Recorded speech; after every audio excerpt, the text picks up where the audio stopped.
Greetings, YouTube.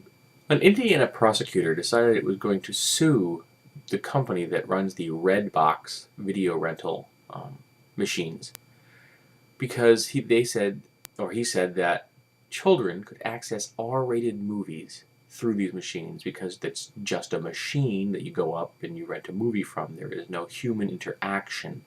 I'm not sure if everyone watching this video is familiar with the Redbox machines, but they're essentially a vending machine for DVDs. You walk up, you make a choice, it pops out in a little, little white envelope with the DVD. No significant packaging of any kind. I believe the rental cost is $1 a day, and to access this particular device you need to have a credit card, which in my mind is a limiting factor because most states, and Indiana is one of them, requires a person to be the age of 18 to get a credit card.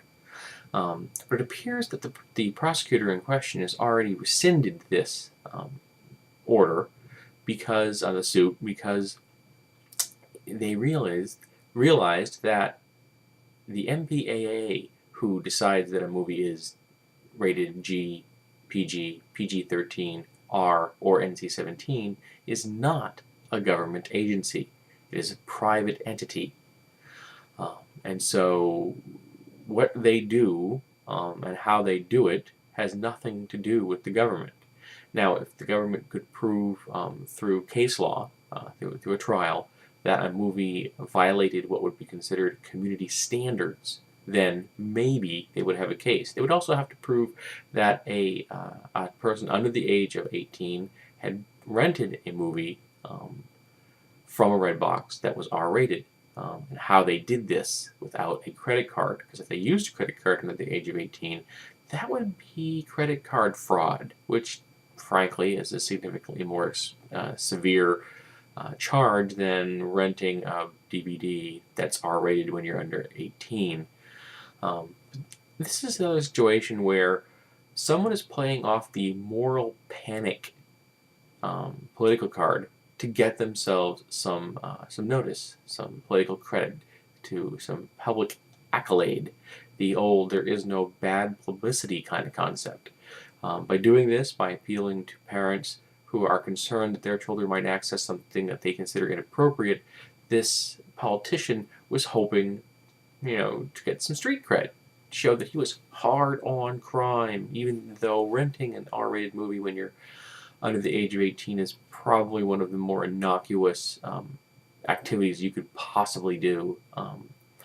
But for me, this brings up a bigger issue, and that is the MPAA itself. These are the people that set the ratings in America. And I have a real problem with this particular organization because it is a private entity, because it is not a government entity.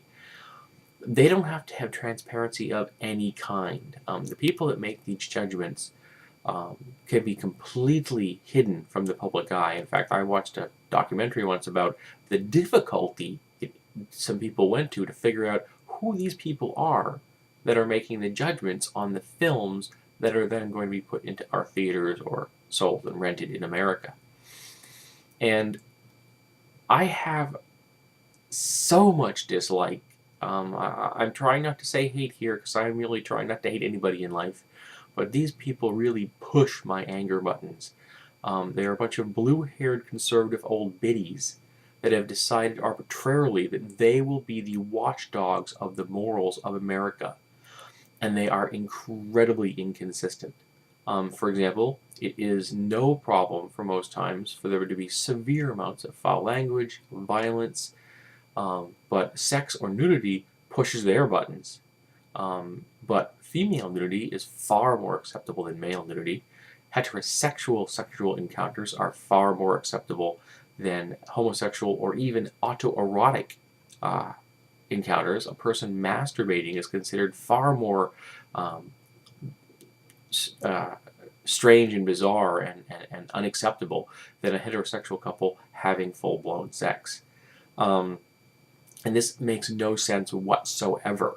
These people have their hang-ups, and like Freud, they appear to be obsessed with sex. They see it everywhere, And if there is the simple whiff of anything they consider unusual with that sex, they will slap an NC-17 rating on something. The fact that anyone has to put their film into these people to have it judged is just bizarre. I would prefer a government agency, like many nations have, that at least you could then argue with these people to have transparency, to know who they are, to know their agendas, to know what their backgrounds is. Do they have a background that makes any sense in any way, shape, or form? To be judging whether a film is going to meet quote-unquote community standards of the nation it's going to be released in. In addition, this law seemed to be trying to hold up the brick and mortar video stores, even though they're dying out. With Redbox machines, with Netflix, with video streaming over cable and Xbox Live and things like that, these stores are doomed. They are the buggy whip makers of the future. They're going to go away. I can buy a brand new movie at Walmart for $4 or $5. Admittedly not new, but still I can buy one for less than I can rent one. So it just makes no sense. I buy movies, DVDs at yard sales for $1 or $2 all the time. At Goodwill stores, I can buy them for $2 or $3. So brick and mortar stores are doomed. I'm sorry, but you are. They're going to go away. Rental places are not going to be with us forever.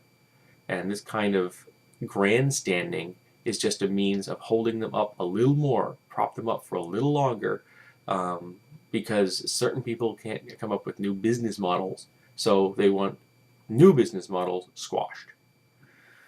But again, political grandstanding is never good, particularly when it's based on completely unsound legal foundations. I'm glad this thing is not going to go forward, and it amazes me people like this try to do this kind of crap again and again.